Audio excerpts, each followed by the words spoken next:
Ano daw? Hindi pagsunod sa utos ni Lord. Salamat sa mga active nating estudyante ngayong gabi. Ayan, di ba? Pag sinabing kasalanan, sumusuway ka, hindi ka sumusunod sa utos, o kaya yung iba po ang sagot sa akin pag naghahayo ako. O, mga halimbawa ng kasalanan, pagpatay, lagi sila nakabase sa 10 utos ng Diyos, di ba? So pag nilalabag mo yon, ikaw ay nagkakasala. Alam niyo po ba yung 10 Commandments? Yan. Ano yon? Inisa-isa. Ano yung 1? Ano ika-5 utos? Ika-6 na utos.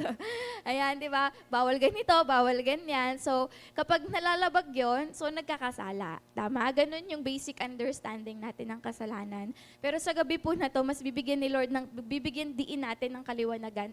Ano nga ba talaga yung kasalanan? And bakit sineseparate tayo nito sa Diyos? Bakit pinipili natin siya and sineseparate tayo nito? So, yung key verse po natin, matatagpuan sa Isaiah 59:1-2. Mamaya po natin sa pointer number 1, hihimayin. Bakit ba iyan yung ating key verse? Pero sabi dyan, listen, the Lord's arm is not too weak to save you, nor is His ear too deaf to hear you call. It's your sins that have cut you off from God. So, hindi po inimbento lang ni Pastora yung title ng message natin, pero galing po yan dyan. Anong sabi? Malinaw na malinaw. It's your sins that have cut you off from God. Yung kasalanan natin talaga. Yung naglayo sa atin sa Diyos. So sige po, mamaya ko na, basahin po yung verse. Pwedeng isulat nyo na lang yung pinaka-verse. So punta na po ako sa pointer A. So sabi dyan, God is brutally honest. Napaka-honest. So, pag binasa mo yung verse sa Isaiah 59, it is your sin. Parang, na-imagine niyo po ba yung tono habang sinasabi yung verse? Parang ako, nung binabasa ko siya, parang kung pinapagalitan. Napagalitan na po kayo ng brutal. Na-experience yun na po yun. Yung talagang brutal kang pinagalitan, walang mercy. Parang, sa akin, nung pagbabasahin mo yung verse sa Isaiah, it is your sins. Para kang kasalanan mo yan. It's your sin. Kaya ka na-separate kay Lord. So parang ganun, God is brutally honest. It's our failing, not His, that separated us from His presence, from paradise, and leaves us here in this terrible struggle in a wicked, cruel world. Ang gara, no, hinighlight ko po. Kasi di ba minsan baka naiisip natin, ganito po din ako pag naghahayo. Pag nag-share ako, minsan po ba naisip nyo, parang ang hirap naman ng buhay, bakit ang daming problema? Sino po ganun mag-intro pag naghahayo? Parang ina-acknowledge natin na ang hirap-hirap ng buhay, no? Kagaya ng sabi dyan sa dulo, terrible struggle in this wicked, cruel world. Ang daming problema, ang daming pagsubok. Bakit? Diba? Diba ako mahal ng Diyos? Diba? Natutulog ba ang Diyos? Diba? Yung mga tanong ng mga tao na ganyan. Pero kasi, bakit natin nararanasan yung paghihirap na yon? It's our failing. Yung pagpili ng tao sa selfish life, sa kasalanan, kaya pala natin na-experience yung talagang, alam mo yon, mahirap na buhay.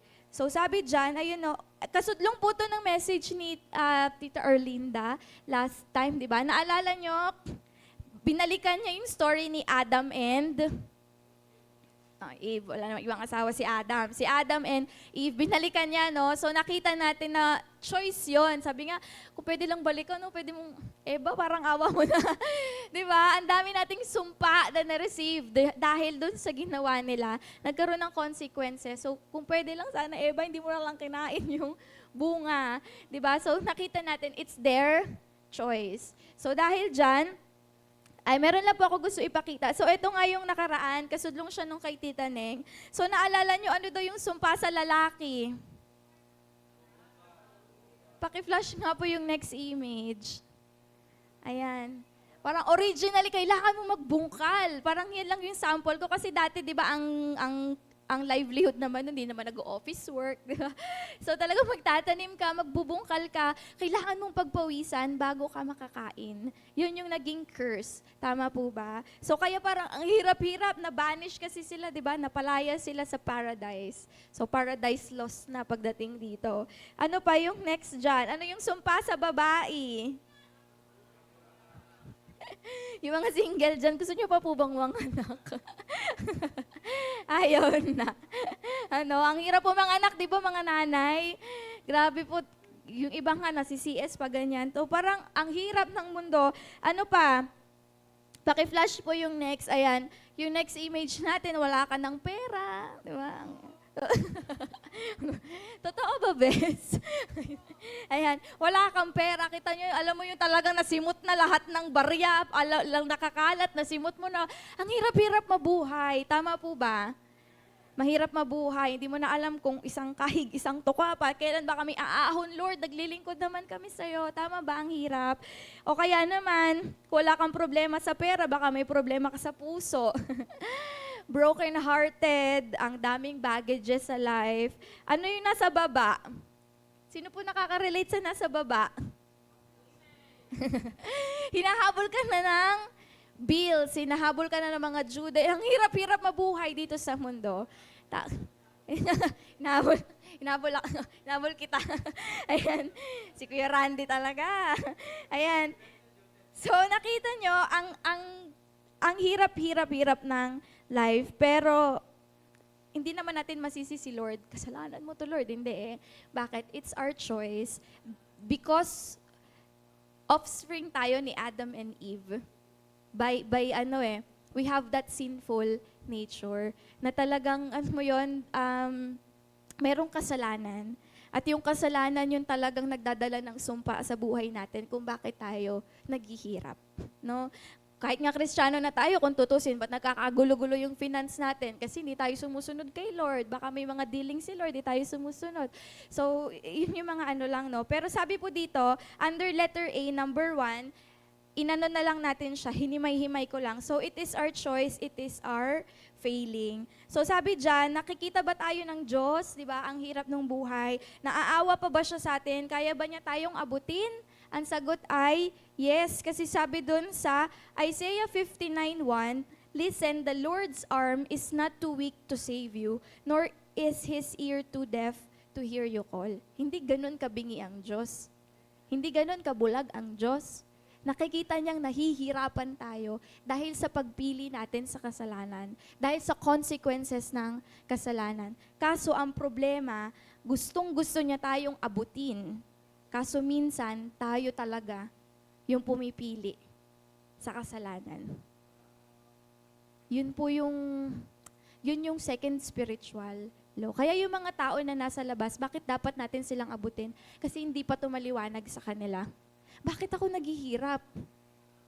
Mabuti naman akong tao.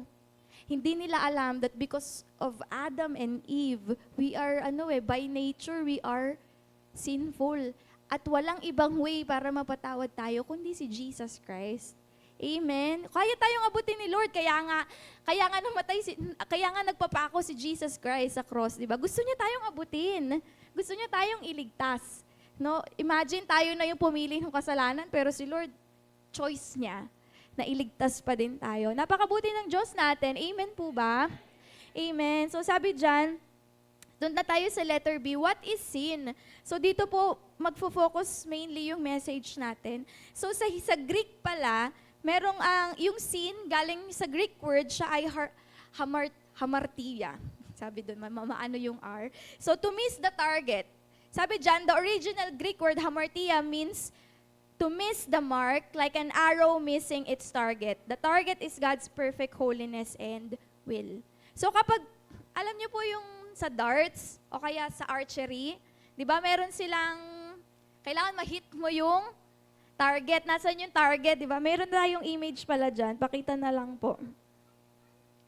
May image tayo, ayan. So, ano daw yung kasalanan? Sabi nga sa Greek word, to miss the mark. So ano yung mark, ano yung target? Yung makasunod tayo sa will ng Panginoon. Yung makapag-submit tayo sa kalooban ng Panginoon. So kapag hindi tayo nakakapag-submit sa kalooban ng Panginoon, nami-miss natin yung target, nagkakasala tayo. Nagets niyo po yung meaning ng sin galing sa Greek word?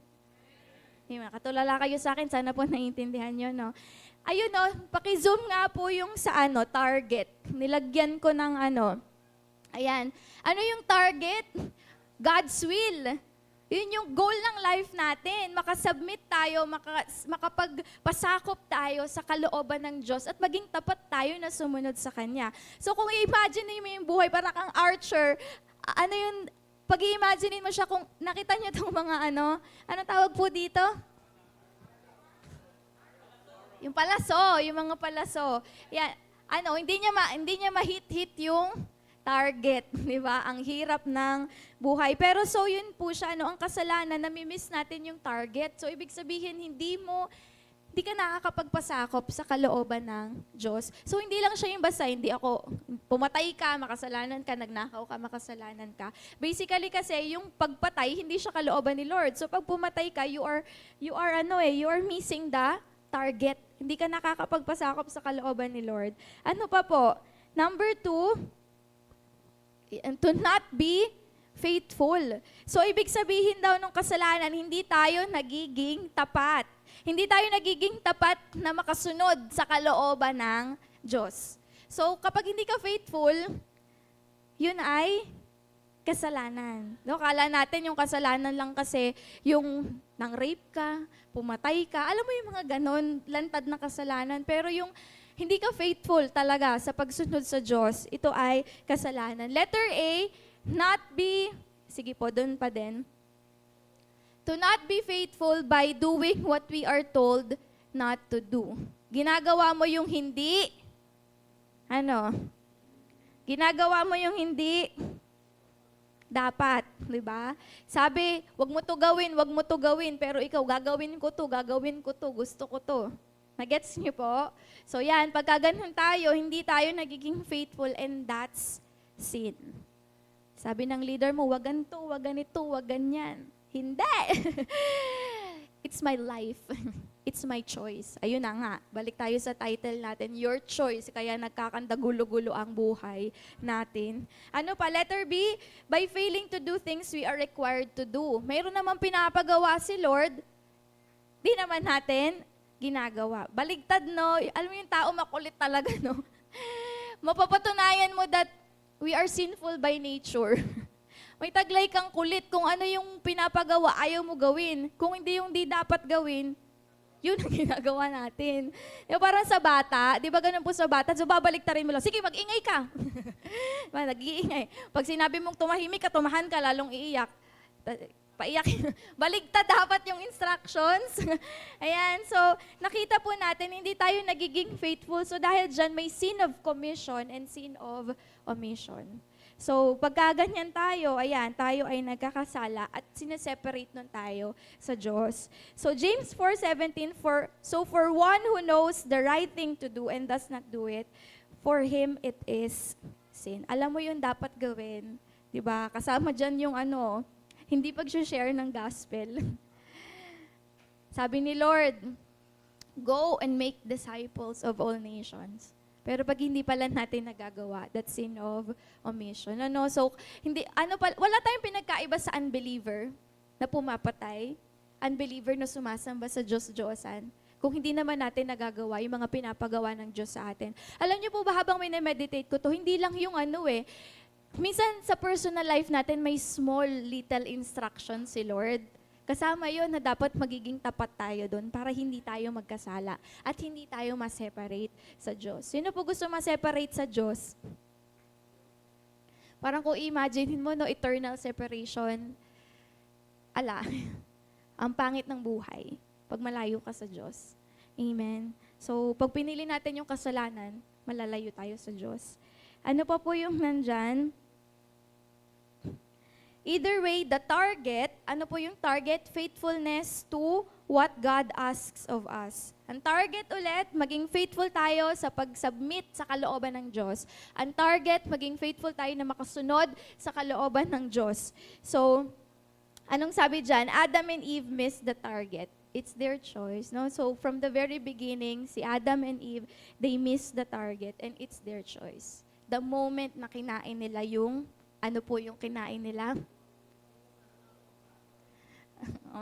Hindi po mansanas hindi po yun apple. So, the moment, it's their choice. So, kaya sila, alam mo yun, kaya sila napatalsik sa Garden of Eden, sa paradise. Sa perfect life sana, kung imagine ninyo, hindi sana tayo nagtatrabaho. Para mabukakain ka lang sa tree of life. Pero, kaya nga po gumawa ng way si Jesus. Although wala pa tayo dun sa pangatlong tuntunin, pero alam nyo na yun, kaya nga gumawa ng way si Jesus. Pero ngayon, yung focus natin, makita natin, it's our choice. No, wag natin sisisihin yung Diyos, ba't nagkakandagulo-gulo yung buhay, pero kasi tingnan natin na tayo ay makasalanan. Tayo ay nagkasala sa Diyos. And ano pa po yung nandyan? So, nilagay ko lang siya habang minimeditate ko. Since not just an action na pumatay ka, nagnakaw ka, ganito yung ginawa mo, ganito yung ginawa mo, but it's our condition. Because of Adam and Eve, yung offspring nila, yung mga tao, ano nangyari? It's our condition that we are sinful by nature. So dahil ito na yung sitwasyon natin ngayon, wala na tayong ibang kailangan kundi iligtas tayo ni Jesus Christ. That's the only way. Kasi kung hindi talaga namatay si Jesus, eternally we will be separated from God. And that's the worst thing na pwede mangyari sa atin. Yung habang buhay tayong wala sa pangangalaga ng Diyos. And ano po yung sabi pa dito? Ayan, verse lang to para makita natin, no? Ang kasalanan ay pumasok sa sanlibutan sa pamamagitan ng isang tao, kina Adam and Eve, at ang kamatayan ay pumasok sa pamamagitan ng kasalanan. Dahil dito lumaganap ang kamatayan sa lahat ng tao sapagkat ang lahat ay nagkasala. Doon po talaga nag-start. Kaya nga alam nyo, sa totoo lang, minsan pag nag-share ako ng gospel, kapag alam ko na hindi naman nagmamadali, wala naman ako sa street, pinipinpoint ko sa kanila na nag-start na we are sinners because of Adam and Eve. Dahil sa pagsuway nila sa Diyos, tayong mga tao, lahat ay nagkasala. Walang mabuti, walang perfect. Naalala ko po ng mga bago-bago akong Kristiyano, inaaral ko yung 4SL kung paano ko siya i-share. Dumating yung point na nag-i-interview ako ng mga tao, chinachat ko sila, sabi ko, sa tingin niyo po ba mabuti kayong tao? Alam niyo po ba majority ng sumagot sa akin, oo. Feeling nila mabuti silang tao. Those are unbelievers. So nakita nyo, kaya kailangan natin i-share yung second spiritual law kasi feeling nila okay naman kami. Okay naman yung buhay namin. Naniniwala naman ako sa Diyos. 'Di ba? Pero kailangan maging malinaw pag nag-share tayo ng gospel. Kahit pa ikaw si Cara David na maraming magagandang proyekto, kung hindi dahil kay Jesus Christ, hindi ka mapapatawad sa kasalanan mo. Amen? So sabi pa dyan, ayan, application na po tayo, stop sinning by being faithful. Kasi nga ang target natin, tandaan nyo ito lang, para hindi tayo magkasala, ganito lang kasimple, anong will mo, Lord? Anong gusto mong gawin mo, Lord? Magiging tapat ako sa'yo. Kasi minsan natatakot tayo, ang hirap i-overcome ng kasalanan, ang hirap bakbakin ng bisyo, kasi tumanda na akong ganito, tama ba? Pero wag ka doon tumingin. Ngayon, ang tingnan mo para ma-overcome mo yung kasalanan, Lord, anong gusto mo? Lord, anong will mo? Magsasubmit ako sa'yo. Pag laging ganon yung mindset natin, lagi mong mahihit yung target. And you will live a sinless life. Kagaya nung kung paano nabuhay si Jesus sa earth na hindi siya nagkasala. Amen po? So sabi ba yan, maging faithful lang tayo, no? Faithful, ayan, not do what we are told not to do and do the things we are required to do. Maging faithful tayo. Anong ayaw mo, Lord? Ayaw ko din nun. Anong gusto mo, Lord? Gagawin ko yon. Ganun lang po kasimple. Ano pa yung kasunod? Ayan, when you become faithful, you will finally hit the target. Sino? Alam niyo, gusto ko lang pong pakita to. Natuwa lang ako nung sinesearch ko yung image. Kasi ang hirap naman talagang mabuhay ng perfect and holy. Kaya nga tayo may church and that's to help each other. Alam niyo po yung nakita ko dyan, parang, ay, kaya si pastora, ganyan, katulungan niya. Sige, i-hit mo yung target. Nakita niyo po, kapag minomonitor yung balasik natin, ganyan yung ginagawa pala ng leaders natin. Sige, i-hit mo yung target. Makasunod ka sa kalooban ng Diyos at huwag kang magkasala. Para pag bumalik siya, sama-sama tayo sa langit. Amen? Yan, so makita natin na may katulong po tayo, na may church, nandyan si Holy Spirit, nandyan si Father God, nandyan si Jesus. Imagine niyo parang, Lord, I want to hit the mark. I want to hit the target. Amen? Amen? And dahil po dyan, yung pangalawang application, help naman natin yung iba na wag nang magkasala, no? By helping them be faithful. So una, sa 3 Cs natin, sa conquest, so dahil dyan, pag naghayo tayo, siguraduhin po natin na talagang ma-explain natin sa kanila yung second spiritual law. Makita nila na tayo ay may kasalanan, tayo ay pumipili ng kasalanan, makita ng bawat hayuan na sila ay makasalanan. May nilagay po ako mga samples dyan, pero sige, sasabihin ko na lang. Pagka po nag-share kasi ako ng gospel, usually pag nasa ikalawang tuntunin ako, lagi kong pinapakita sa kanila na hindi nga po tayo rapist, hindi nga po tayo magnanakaw, hindi po tayo pumapatay ng tao, oo. Pero kung ang tina-target ko yung mga kasalanan na hindi halatang kasalanan, pero pwedeng nagagawa nila. Pwedeng magagalitin tayo. Pwedeng chismosa tayo. Di ba? Pwedeng nanglalait tayo ng kapwa natin, sa isip natin. Kahit po yung simpleng pagsisinungaling, alam mo yon, magbabanggit ka ng halimbawa na akala kasi nila okay lang yun eh. Pero babaligtarin mo, papakita mo sa kanila na kahit yung maliliit na bagay na yun, kasalanan yun, dadalhin ka nun sa impyerno. Para makita nila na kahit advocate pa sila ng kung ano-anong bagay, advocate for justice, advocate for education, may charity, mayroon silang mga, alam mo yun, volunteer works na nagmimisyon para magpakain ng mahihirap, kahit gawin nila lahat ng mabuti na yun, hindi po yun sapat para mapunta ka ng langit, di ba? Tayo ay makasalanan pa rin, and the only way para mapatawad tayo, it's Jesus Christ. Amen? So makita nila yon pag naghayo po tayo, no? And ano pa po yung nandyan? So, o kaya naman, minsan sinasabi ko po, si Lord may mga utos siya sa Biblia, na sa Biblia mo lang matatagpuan. So kung hindi ka nagbabasa ng Bible, hindi mo nalalaman ano yung utos niya, hindi mo yun nagagawa, therefore nagkakasala ka. Nagets niyo po? Yun yung, kasi kadalasan ng tao, naniniwala kami sa Diyos, pero hindi kami nagbabasa ng Bible. Inaalikabok lang yung Biblia sa bahay. Nandun yung commandments ni Lord. Kung di mo binabasa, paano mo malalaman yung utos niya? Paano mo masusunod yon? Gets nyo? May sin of omission kasi eh. So, pwede nyong i-explain yun pag nag-share tayo ng gospel para makita nila na, oo nga no, teka lang. May kulang pa pala. Amen? Pangalawa, consolidate, makita nilang mahalagang hakbang ito upang magtuloy-tuloy ang paglakad nila na sumusunod sa Panginoon. Pagtanggap nila kay Lord, ano next step? Consolidation. So, di ba po ini-invite natin sila, pwede ba sila? So, explain natin na yung consolidation, makakatulong sa kanila para talagang malaman yung kalooban ng Diyos. Pag-aaralan po natin yung mga utos ng Diyos sa Biblia, makasunod tayo. Amen. So, encourage natin sila. And yung core group, tingnan na mahalaga ito dahil nagtitrain pa tayo ng mas maraming taong tutulong sa iba upang hindi na magkasala.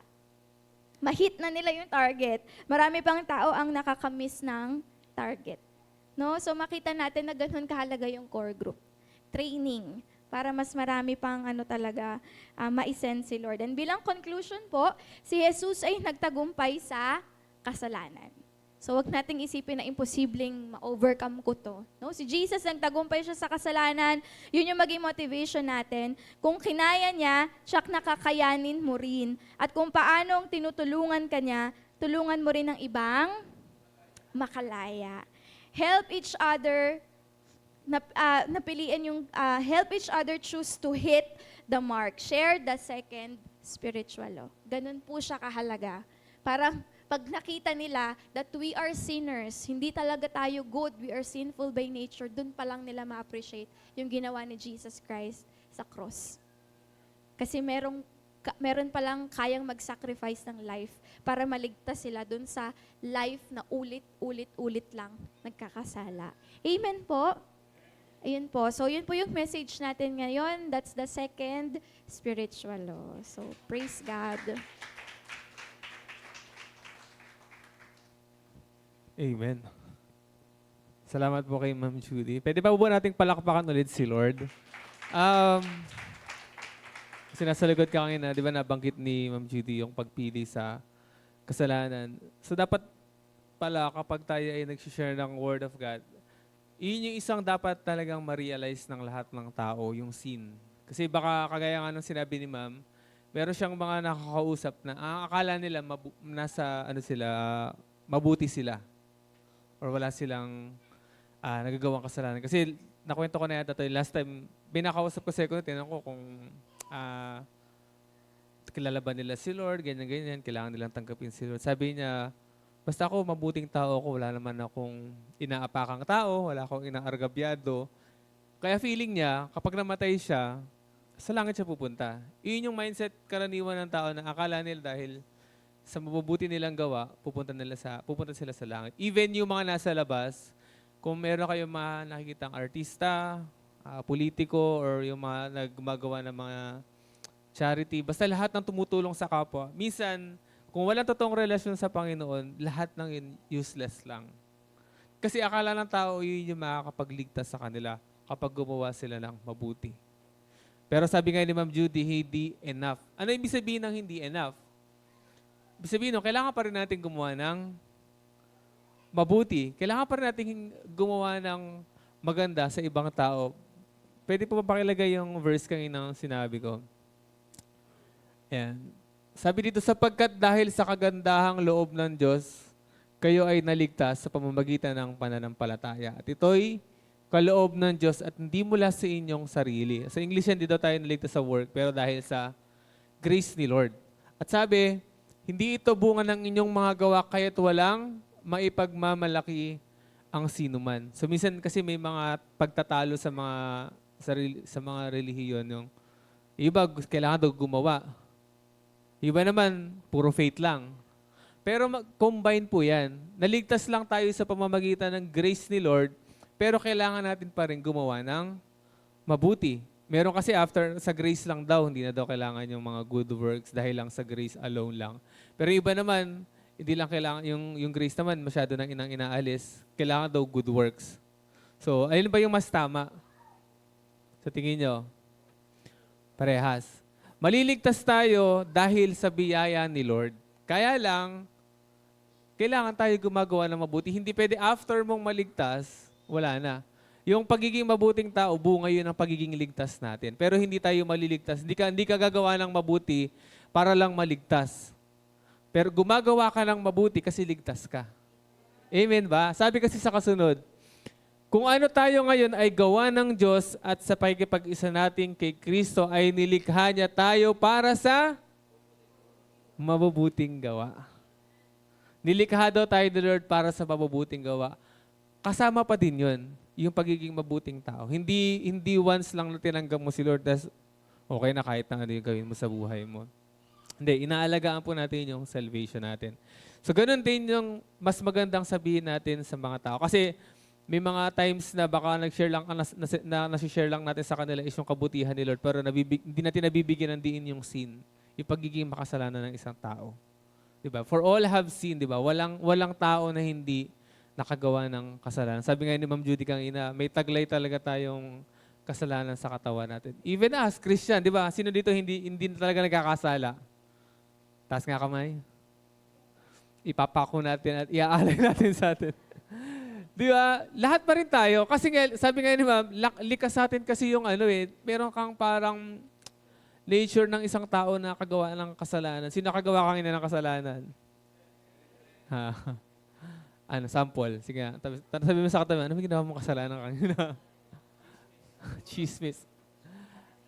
Galit ka, nakapagsalita ka ng wala sa ayos. Tandaan niyo po, sabi nga ni Ma'am, hindi nga tayo mamamatay tao. Alala mo siguro pumapatay dito. Alam mo ka lang. Alala mo siguro nagdadrugs sa dito. Wala namang, may nagnanakaw pa ba? Siguro, meron magnanakaw, yung mga di nagtatay. Diba? Ganun siya. Ibig sabihin, hindi man tayo gumagawa ng kasing bigat ng kasalanan sa isang sasalibutan, pero may ginagawa pa rin tayong kasalanan dito na hindi alam ng ibang tao. Kaparehas lang din nila tayo na nakagawa ng kasalanan. Sin is a sin. Kung mabigat man, malaki man, nagnakaw si Armaine ng 10 manok, si Ate Maika, 100 manok yung ninakaw niya. Sino ba sa bigat kasalanan sa kanila? Parehas lang. Pag tinimbang mo siya, same lang yun. Magkasing timbang lang yung 10 pagnanakaw ng 10 manok sa pagnanakaw ng 100 manok kasi parehas silang nagnakaw. Kahit naman hindi naman ako katulad nila, hindi na ako umiinom. Pero nagchichismis naman tayo. Di ba? Hindi ka nga ala ka ngang chismis, eto pa, mabuting tao ka, walang chismis, walang panglalait, wala kang ginagawang kasalanan, pero wala ka rin ginagawang mabuti. Yari. Hindi rin naman natin ginagawa yung sinasabi ng Panginoon.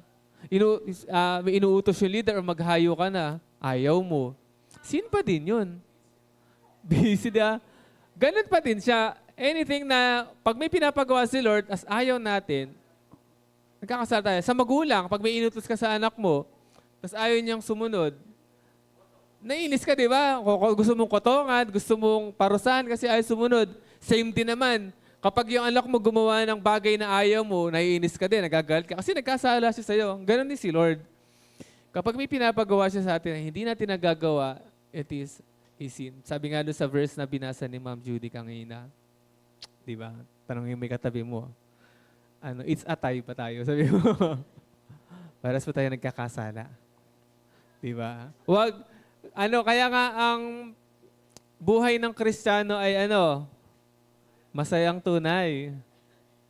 Ang pagiging, kasi nasa Revelation na ako, ma-share ko lang saglit, kasi ang reading ko kasi ay nasa Revelation na medyo dulo na. Tapos, ang tindi ng reward sa mga taong magiging faithful. Sino nakabasa ng 1,000 years? Yung mga buhay daw mga patay ay muling bubuhayin at makakasama ni Jesus Christ na maghari sa loob ng 1,000 years kasama ni Jesus Christ. So sabi daw, yun yung mga taong talaga, mapapala daw naging faithful sa Panginoon. Kasama doon yung mga pinugutan ng ulo. Ayan, yung mga talagang naging faithful sa paglilingkod sa Panginoon. Meron na ba ditong pupugutan ng ulo dahil sa pagkahayo? Wala pa, di ba? Wala pa naman siguro sa atin nakakarating sa ganun. Pero yun yung reward sa mga faithful. Kaya gusto ni Lord maging faithful tayo till the end. Kaya gusto ni Lord mag-ingat talaga tayo, makalakad tayo sa kalooban niya kasi gusto ni Lord makarating tayo sa dulo. Kaya sa mga tao, hindi talaga enough na alam lang nila na mahal sila ni Lord, pero dapat alam nila na meron silang kakapuntahan kapag hindi sila lumakad ng maayos sa Panginoon. Hindi na sana, kung mabuti ang tao, hindi na sana kailangan bumaba na Jesus Christ. Kung kaya lang natin iligtas yung sarili natin dahil sa good work, hindi na bababa si Jesus. Kasi kaya naman pala natin eh. Kaya sinabi ng Bible na hindi tayo maliligtas sa pamamagitan ng gawa natin. Kasi no need na. Para saan pa? Ngayon, dahil bumaba si Jesus Christ, alam ng Panginoon, alam ng Diyos, hindi natin kayang iligtas yung sarili natin. Sabi ni Lord, hindi enough lahat ng iaalay ninyo. Sabi nga sa Old Testament, ang inaalay sa kasalanan is yung hayop na walang kapintasan. Di ba? Sino nakabasa nun sa Old Testament? Yung offering nun, kailangan mayroon pang bilang ng buwan yun. Dapat ganitong edad siya. Dapat wala siyang spot. Wala siyang kahit na anong kapintasan. Ngayon, ano yung may aalay natin na hayop? Aso may galis. Pusa, mga moody yung pusa, may attitude problem yung mga pusa natin. Hindi pwede yun. Di ba? May attitude problem yung mga pusa. Di ba? Hindi mo pwedeng ialay yan. Ano pa? Di ba? Wala tayong kayang ialay. Even yung sarili nating buhay ay hindi enough para lang maligtas tayo. Sabi nga nung kailan ko ba sinabi yan sa D-Group Kata, kahit magpakabuti tayo lahat, kung hindi namatay si Jesus, hindi tayo maliligtas. Diba? Hindi, parang, gaano ba kabigat yung kasalanan na naisip ng Diyos na ibigay niya yung buhay niya? Sobrang bigat. At to the point na maisip niya, wala nang choice eh. Yung life ko na lang talaga yung pwede kong ibigay para matubo sila sa kasalanan eh. Iyon na lang. Wala nang hayop, wala nang pwedeng ibigay para may offer, para iligtas tayo sa kasalanan, yung buhay na lang niya. Yung tanging way para maligtas tayo. At yun yung kailangan malaman ng tao, kabigatan ng kasalanan at malaman nila na dahil doon, yun yung nag-udyok sa Diyos sa atin para ibigay yung kanyang bugtong na anak para maligtas tayo. Mabuti ba si Lord? Yun lang yung mailagay sa puso natin. Sobrang sarap ng mag-share sa ibang tao eh. Diba? Nasa lamin ng kasalanan natin. Minahal tayo ng Panginoon. Nang tayo ay makasalanan pa, namatay na si Jesus para sa atin. Diba? Hindi naman tayo perfect. Tingnan mo yung katabi mo. Perfect ba yung katabi mo? Kaya, isipin nyo nga, di ba?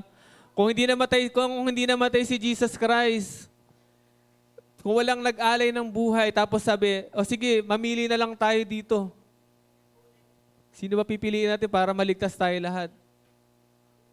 At sino magbabolunteer? Ay, ako na lang, sige, ako na lang ang mamatay para sa lahat. Kunyari, itong church, sige, mayroon kailangan isang mag-alay ng buhay. E di sabi mo, ako na lang ba? Pagtingin mo, kagalit mo yung katabi mo. Ibibigay mo ba yung buhay mo sa katabi mo? Niyari ako nito nung nakaraan Ba't ko bibigay? Kayo na lang. Walang magkukusa sa atin. Di ba? At hindi din enough kung may magkusaman sa atin na ibigay niya yung buhay niya. Hindi enough yun. Aabot lang yan sa kisame, hindi nakakarating sa Diyos. Pero dahil mahal tayo ng Diyos, ibinigay niya yung buhay niya sa atin. Ganun tayo kamahal. Yun yung isa sa ginagawa natin sa Disciples Night. Tinitrain tayo ng Panginoon para makapag-share sa ibang tao. At syempre, at the same time, binibigay sa atin ni Lord yung burden. Binibigay sa atin ni Lord yung puso, yung tibok ng puso para sa ibang tao. At tinuturuan din tayo ni Lord na ma-appreciate natin yung ginawa niya sa krus ng Kalbaryo para sa atin. Pwede ba tayong tumayo lahat? Mabuti ba si Lord?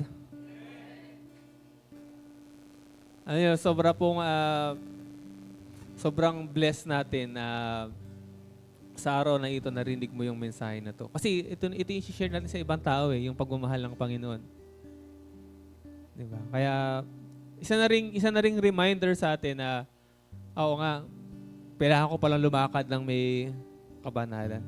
Hindi pala ako nakakilala sa Panginoon para umupo lang dito sa church, mag-ministry. Pero ang main goal po ng isang Christian is to be holy. Maging holy tayo. Maglumakad tayo ng may kabanalan. At sa pamamagitan nun, maaakay din natin yung ibang tao sa kabanalan. Diba? Alam niyo po ngayon po appreciate natin yung pagmamahal sa atin ng Panginoon. Tayo yung unang dapat makaramdam na mahal tayo ni Lord. Tayo yung unang dapat makaramdam na sa kabila ng ating karumihan, niyakap tayo ni Lord para maibahagi din natin yung pagmamahal sa Panginoon. Sige po, awin natin, niyakap mo ako, Panginoon. Niyakap mo ako, Panginoon. Niyakap mo ako sa Salamat, Panginoon. karumihan. Inibig mo ako, Panginoon. Pati po nating damhin yung pagmamahal ng Panginoon. Niyakap mo ako, Panginoon. Niyakap mo ako. Isipin natin yung pagmamahal ng Panginoon sa atin. Inibig mo ako, Panginoon. Inibig mo ako. O minsan pa, niyakap mo kami, Panginoon. Dabihin po natin ang yakap ng Panginoon. Kung meron mang nakapanatili sa kasalanan, niyayakap ka ng Panginoon sa mga nasa online. Kung meron mang nasa kasalanan, niyayakap ka ni Lord ngayon. Pinaparamdam ni Lord yung pag-ibig niya sa'yo. O, niyakap mo kami, Panginoon. O, Niyakap mo ako sa aking karumihan. O, inibig mo kami, Panginoon. Ibig mo ako. Salamat, Panginoon. Ligayang tumbasan. O Diyos. O Diyos ng katarungan at katuwiran na kahit minsa'y di nabahiran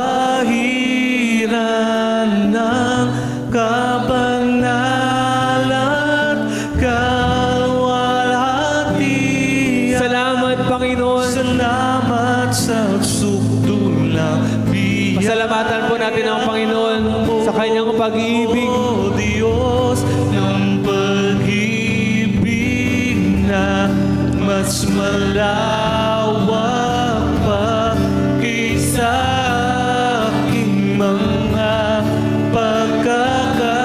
pagkakasala. Higit pa sa buhay ko. Salamat sa Yakap mo ako, Panginoon. sukdulang biyaya. Yakap mo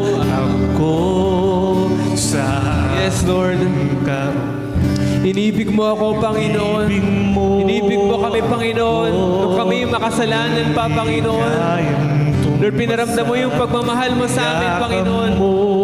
Hindi kami perfecto, pero minahal mo kami, Panginoon. Salamat, Panginoon. Inibig mo kami, Panginoon. Sa kabila ng pagkukulang namin, Panginoon. Oh, niyakap mo ako sa aking karuwihan. Inibig mo ako nang di kayang tumbasan. Oh, Diyos. O Diyos ng katarungan at katuwiran na kahit minsan di na bahiran na kabanalan kalawaan. Salamat sa sukdulang biyaya mo, Panginoon. Salamat sa sukdulang biyaya.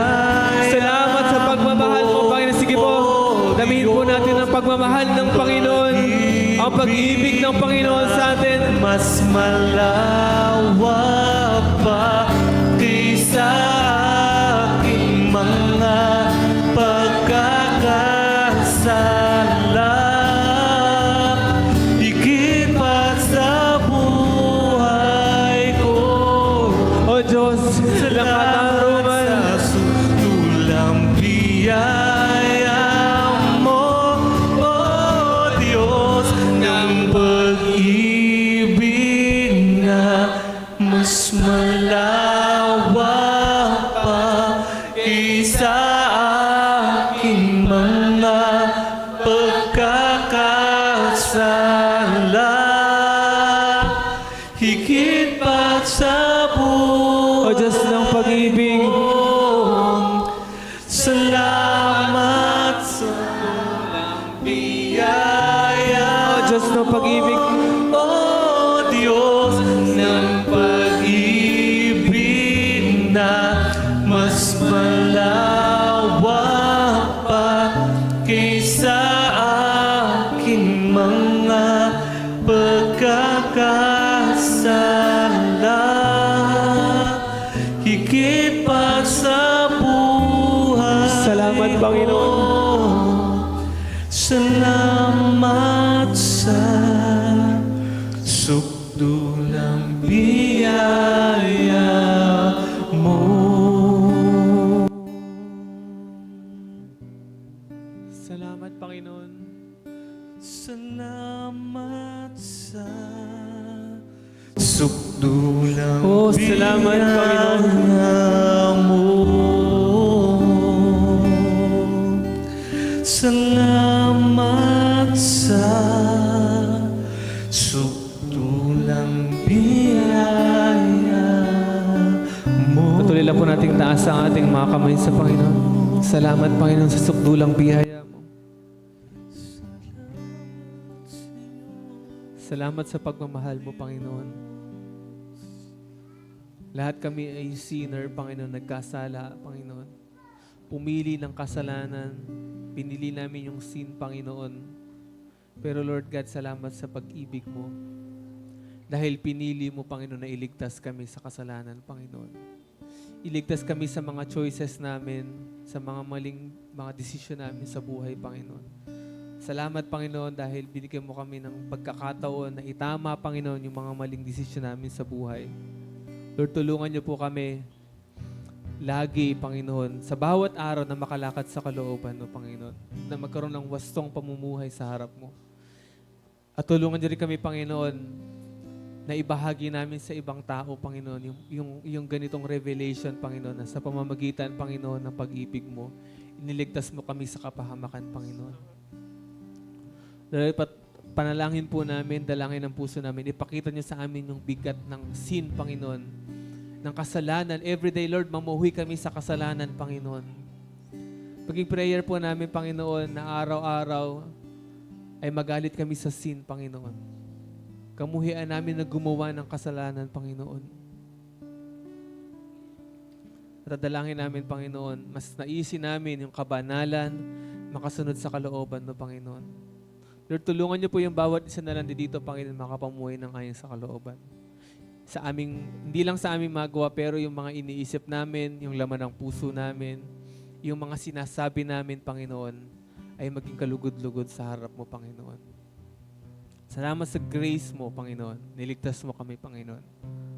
Salamat din sa pagtitiwala mo sa bawat isa na inaatasan mo kami, Panginoon, na ibahagi sa ibang tao yung mabuting balita, Panginoon. Lord, hindi man kami karapat-dapat pero pinili mo kami, Panginoon. Pinili mo yung bawat isa. Salamat sa privilege na mapaglingkuran ka namin, Panginoon. Isa pong pribilehiyo na mapaglingkuran ka namin, na ma-share, Panginoon, yung kabutihan mo, yung mabuting balita sa ibang tao. Kaya Lord, tulungan niyo kami maging faithful sa iyo, Panginoon. May nakakakita man o wala, maging faithful kami sa iyo, Panginoon. Makalakad kami ng maayos, Panginoon. At salamat din, Panginoon, sa banibagong simula na binigay mo sa bawat isa na nandito, Panginoon. And I declare na bawat isa po pa sa amin ay makakalakad ng ayon sa iyong kalooban. Sa iyo po lahat ng papuri, sa iyo po lahat ng pasalamat. Sa pangalan ni Jesus. Amen and amen. Palakpakan po natin si Lord. So bago po tayo mag-sharing, bago kayo maghanap ng partner nyo, isa-isa lang. So hindi nyo ka-close. Inulit lang po namin yung announcement natin na sa Sunday po ay 2 po yung ating service. So nag-send naman na si Pas M ng list. Tama po ba sa may D group kung saan po tayo kabilang na service. So yun po ay base lang talaga. Inano namin siya sa mga first service po ay yung mga children, mga may anak. So mostly sa second service is walang mga anak, youth or mga young people. So, and meron din namang ibang mga parents sa second service pero walang mga anak. So, pero Sunday school kasi natin ay first service lang. So, ulit po, anong oras po yung ating first service? 7:30 to 9:30. So, ang second service naman natin ay 10 to 12. So, bakit natin ginawa yan? Kasi po, gusto natin na maging safe po yung lugar. Eh, syempre, soon, yung first service natin ay dadami din. Magiging 100 plus din. Yung second service natin ay magiging 100 plus din. Ilan na yun? 200. So, 200 hindi nyo na makikita ibang mga di ba? Yung mga kasama. Eh, siyempre, siguro parang isipin nyo lang, mga once every 2 months or 3 months, nagjo-join service tayo din sa medyo malaking lugar, di ba? Nagkikita-kita tayo. So, yun ang prayer natin, kaya nag-second service tayo. Sige po, hanap na kayo ng kapartner ninyo. At i-share nyo po yung kasalanan ninyo. Hindi, joke lang. Salamat po sa mga nakasama namin sa live. Pwede nyo po i-comment lahat ng inyong natutunan para po mas maging maayos tayo. Yun po.